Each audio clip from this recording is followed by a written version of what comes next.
Sa Canada, ang mga benepisyo para sa mga residente ay hindi lamang batay sa probinsya, kundi pati na rin sa status ng residency at iba pang factors.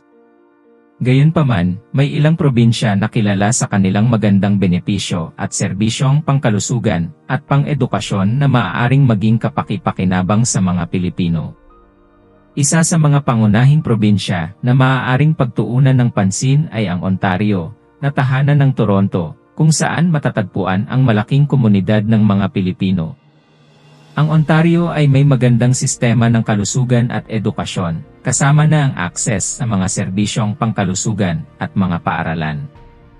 Gayunpaman, ang mataas na gasto sa pamumuhay at ang traffic congestion sa mga malalaking lungsod tulad ng Toronto ay maaaring magdulot ng mga hamon sa mga bagong residente.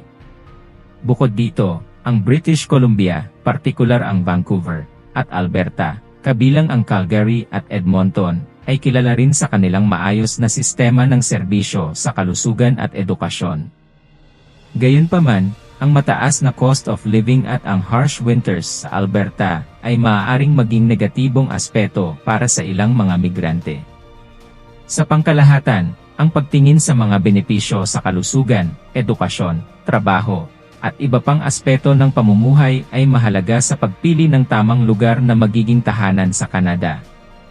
Mahalaga rin na isaalang-alang ang mga potensyal na hamon at kahirapan na maaaring makaranas ang isang migrante sa pagpunta sa mga nabanggit na probinsya.